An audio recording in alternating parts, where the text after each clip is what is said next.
Welcome, ladies and gentlemen. I'm Syndrome and coming to you here tonight with my thoughts on this week's Smackdown. So, let's get to it.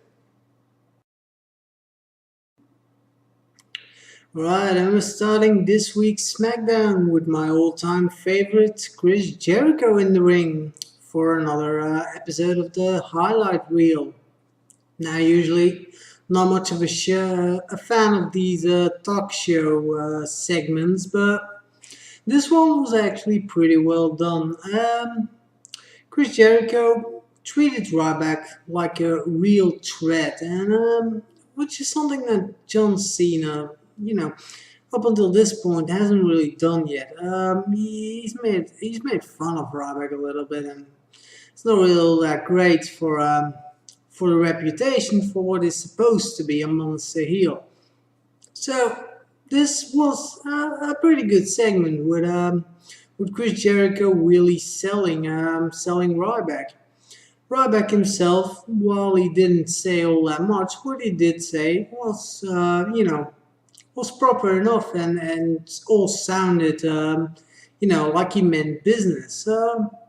Yeah, overall a pretty decent promo to start off SmackDown with and to set up the main event, Ryback versus Chris Jericho. Can't wait, should be good. Alright, and first match of the evening, we have Kofi Kingston going up against Cody Rhodes in what is, well, a pretty entertaining match. It's a shame it didn't go on longer than it did because, it was actually a pretty good match up until the point that it was over. So, yeah, could have gone on for maybe, another 5 minutes or so. Would have probably made for a bigger and better match still, but yeah, for what this was, a short but cool match, it definitely did what it needed to do, and it gave Kofi Kingston, our new United States champion, a little bit of momentum that he might get to use at Extreme Rules. Not really sure what they're gonna do with Kofi Kingston, but we'll see.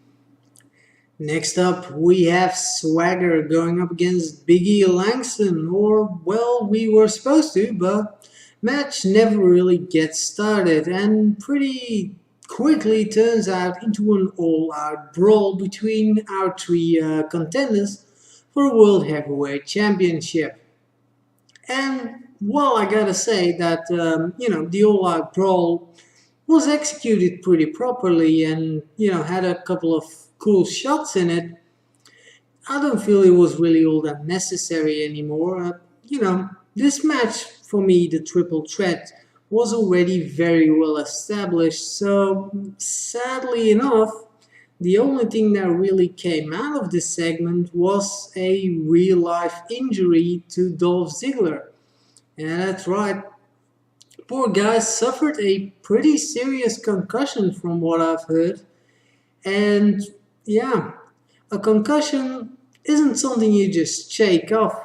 So at this point, nobody's really sure whether or not Dolph Ziggler is going to actually be able to compete at Extreme Rules, and if he's not, what the backup plan is there, whether they're going to vacate the title or maybe, I don't know, let Biggie Langston defend it in his stead or something. Could be quite interesting either which way, but of course Dolph Ziggler being injured, if he does miss the triple threat, that would just be such a damn shame, seriously, because to be honest, it was the match I was looking forward to the most on the Extreme Rules pay-per-view card. It sounded like it would be an absolutely fantastic match. These three guys, all three of them got pretty good chemistry going on between them, and having all three of them pretty technical wrestlers going up against it, in a ladder match, would have been really interesting. Yeah, I'm really sad that Dolph Ziggler got injured there, and I'm hoping he's going to be fit by next week Sunday. But yeah, we're gonna have to wait and see about that. I'm hoping we get some more news, maybe on Raw. this Monday. If not, Smackdown. But yeah, sad news this, but let's move on.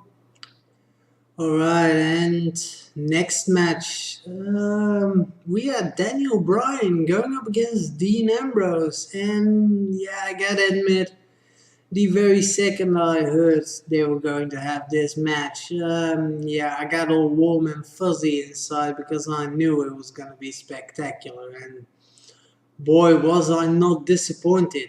This match was absolutely fantastic. The best match I've seen in months, without a shadow of a doubt. It was a really, really well wrestled match by both Ambrose and Daniel Bryan. And, also Kane and the other members of the Shield outside of the ring, they did their job properly as well with the interferences. So yeah, wow, it's just fantastic match. Also, the disqualification at the end means that both competitors, get protected. So yeah, I can't really complain about this match at all, to be honest. Both the match itself and the actual outcome were excellent. So yeah, wow, fantastic. And yeah, if there was any doubt about it, this was definitely the match of the evening. Yep. Alright, next up we have Mark Henry pulling two tractors. Yeah, okay. Whatever. Yeah. I've said it before and I'll say it again. I'm just not a big fan of these kind of promos. And don't get me wrong, the promo itself was well done.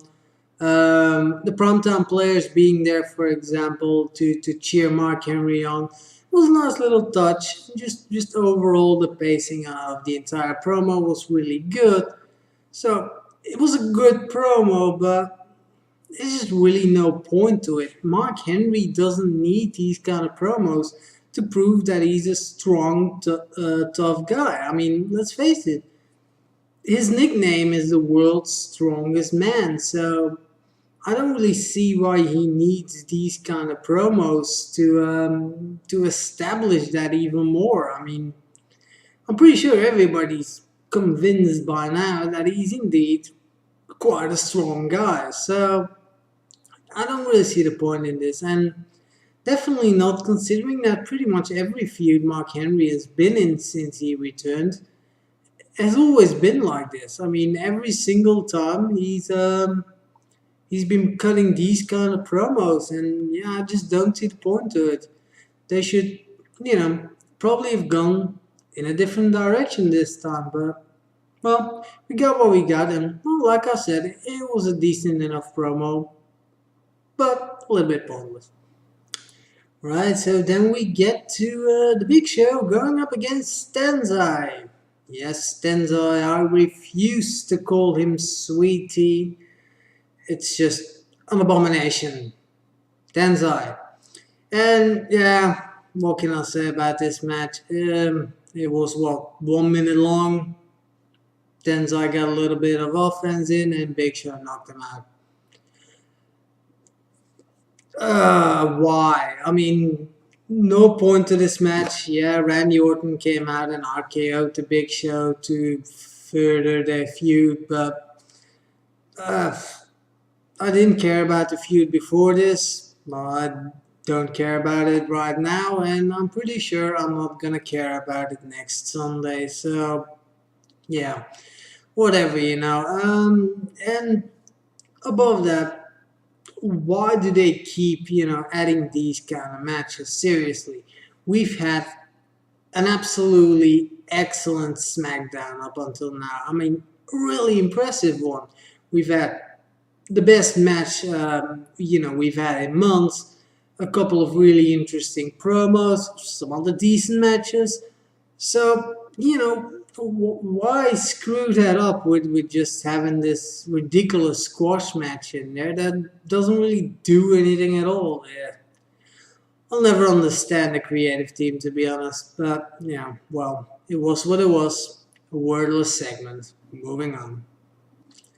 Alright, and we're ending this week the same way we started, with Chris Jericho. Oh yeah, and Ryback, of course, as they go up against it in the main event. In what was actually a another good match. Yeah, definitely. It wasn't exactly as spectacular as Daniel Bryan and Dean Ambrose, but overall it was a very well wrestled match. And again, Ryback was able to show a little bit more offensive moves than he usually does. So yeah, like I said, I've said it a couple of times. Ryback is really improving a lot. Both on the microphone and in the ring. So yeah, keep it up, Ryback. And yeah, overall, this entire match, it was pretty proper. I don't really agree with the ending. The disqualification ending seemed very weak and totally out of place, to be honest. Definitely, just the move that was used to get the disqualification was just.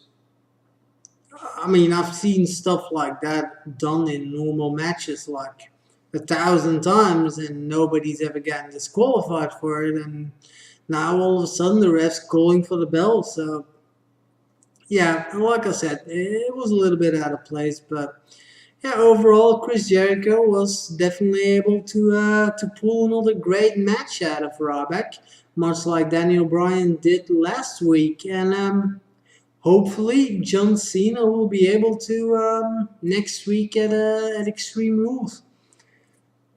I'm still not 100% behind this match because, yeah, I'm still very much afraid that Ryback is going to take a clean loss to Cena and just pretty basically ruin what little momentum he's built up now by a couple of actual good matches and just totally lose it again.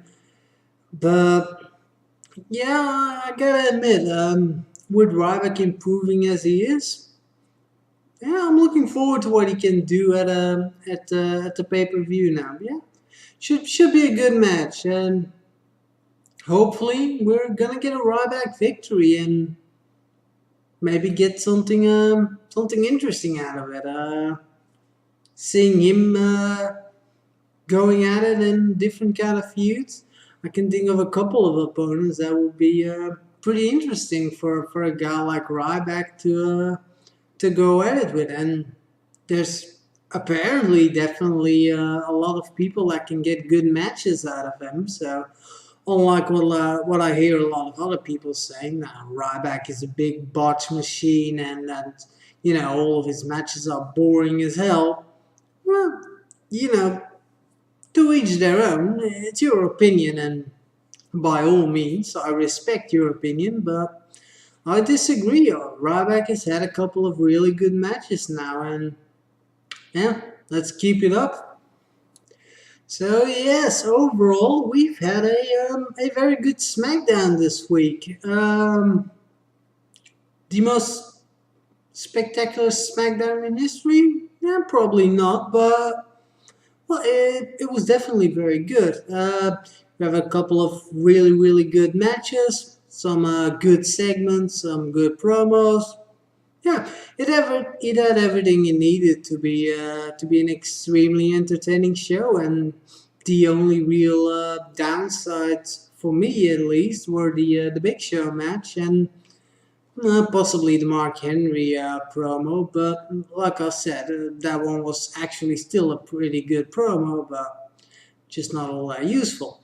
So yeah, overall, I'm very impressed by this week's SmackDown, and yeah, I'm hoping we're gonna get more of the same on Raw, but at this point, let's face it, SmackDown is quite simply overtaking Raw as the better show. And yeah, I've said it before, and it's all the fault of those 3 hours, ladies and gentlemen. Raw 3 hours, it's just not a good idea. This week's episode of SmackDown just goes to show 2 hours. is a good amount of time. I mean, even now they already had to resort to a lot of recaps of stuff that we've seen on Raw this week. And, but other than that, we've had very good matches, and all pretty decent length matches. So it's the way it's supposed to be. 2 hours, it's long enough. Anything above that, and you're gonna have to fill up time with stupid squash matches like, the Big Show match. So, yeah, SmackDown, go SmackDown. I've always been a Raw man, but hey, let's face it, for the last couple of weeks, SmackDown has generally been just a better show. So, yeah, keep at it, SmackDown, and as far as Raw is concerned, learn from this. Well, we'll have to wait and see. This Monday should be good. But until then, thank you very much for watching, ladies and gentlemen, and I will see you next time.